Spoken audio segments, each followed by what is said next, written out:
Well, Mark Francois, the Defence Minister, spoke in the Chamber about this issue. We'll bring you that clip in just a second. But let's talk about Dan Jarvis first, the Security Minister. Dan Jarvis updating the House of Commons on the Chinese super embassy. The country has decided, the government has decided that that will go ahead. It's been extremely controversial for a number of reasons. Let's hear what Dan Jarvis, the Security Minister, has been saying.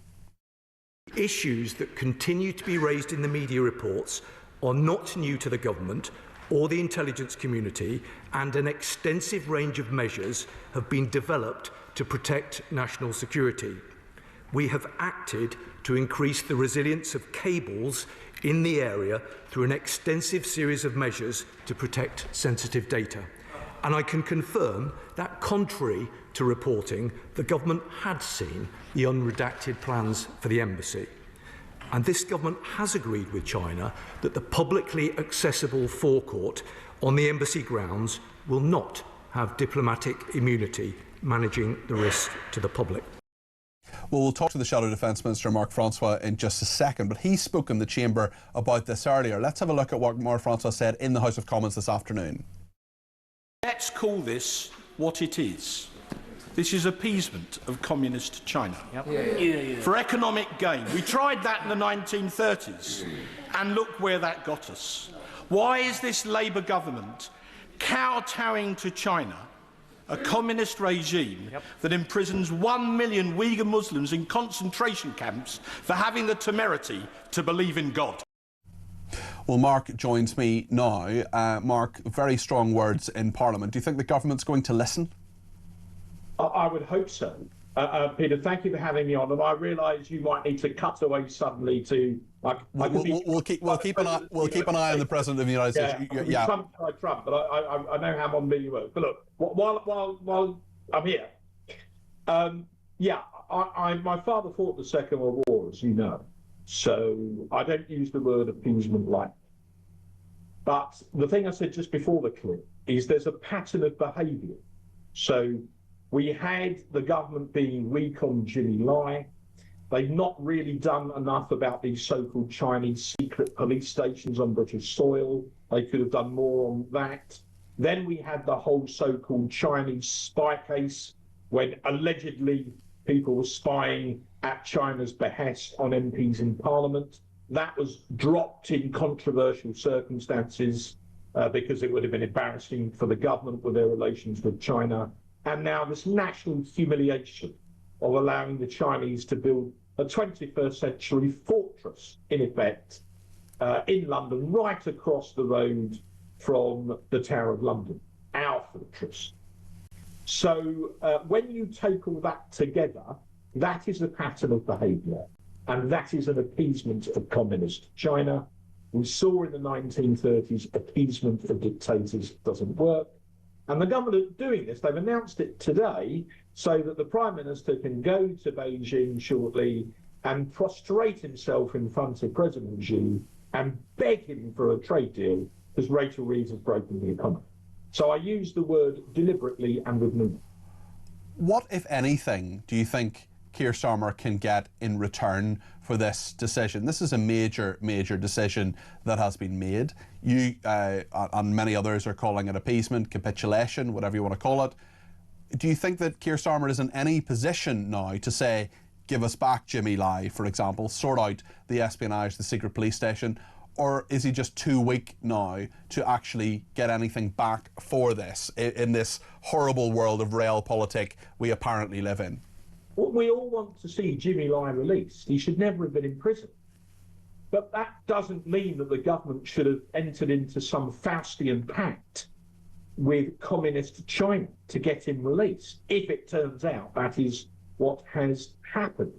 You know, we should not be pandering to a communist regime that is threatening Taiwan on an almost daily basis. Over 80% of all the West's high-end computer chips, the sorts of things in phones and cars, come from Taiwan.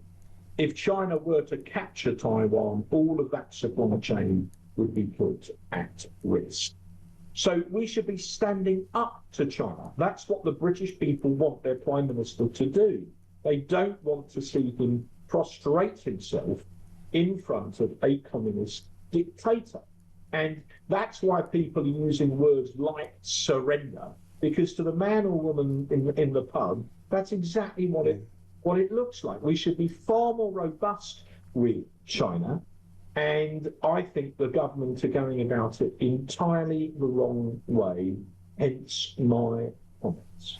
They are, of course, dealing with China. China's a fact of life. China's an economic fact of life. When you see people like Mark Carney, for example, former governor of the Bank of England, now Prime Minister of China, looking to China, you see an American president who clearly is not enamoured with this country, who clearly is not enamoured with our Prime Minister, especially over the Chagos deal. Do you blame Mark Carney and others for saying, well, actually, the old alliances are perhaps breaking down? Well, I'm not saying that we should never trade with China. That's not my argument. But I'm saying we should do it in a clear-eyed way. We should understand the nature of the regime that we're dealing with. You know, we shouldn't be naive about it. That is what I'm saying.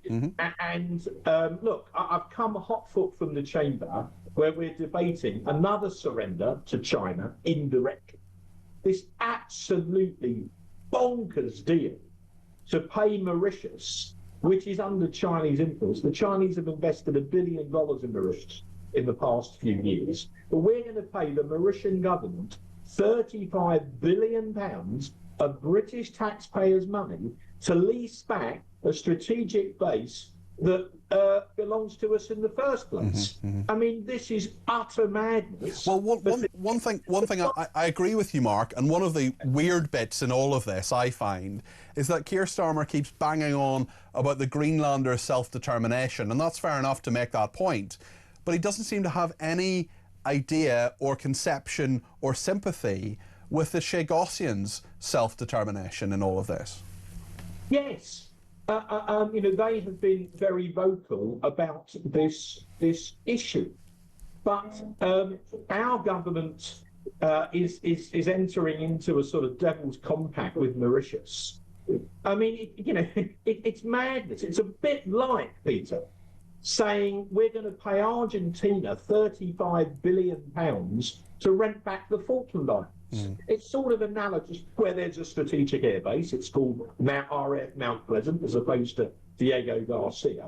I mean, if you suggested that, I mean, people would man the barricades. But we're prepared to do it with Mauritius, which is under Chinese influence. Now, Trump has finally woken up to this, and he does this, very Trumpian post on social media, and it excoriates the government for this deal. Would that he'd done that 6 months ago, or even 6 weeks ago, or even 6 days ago, but he's finally done it now. So in the chamber, as I'm speaking, the government are massively on the back foot, having lumps taken out of them for signing up to this deal, which even the President of the United States is now saying is a very, very bad idea. The government are losing the argument in the House of Commons about Diego Garcia as we speak. Mark, I know you've got to go and vote, and I'm keen to let you go on time, but just before you go, Andrew Rossendale and indeed Robert Jenrick have gone over to Reform UK. Could you be next? No. I thought Robert Jenrick was a friend of mine. I knew Andrew Rossendale is a friend of mine. Andrew and I go back 40 years when we were first involved in politics as students. We were both, the greatest thing that Andrew and I had in common was we were both great friends of Sir David Amess. If David had 2 protégés in Parliament, if I could arrogantly use that word, then Andrew was one and I'm another. So he and I go back a very long way. I was interviewed on Talk about what I thought about what Robert Jenrick did. I'm not going to rerun that interview now. I deeply regret what Andrew has done. He's a very long-standing friend of mine. But I think what he's done was a mistake, and it's not one that I intend to follow.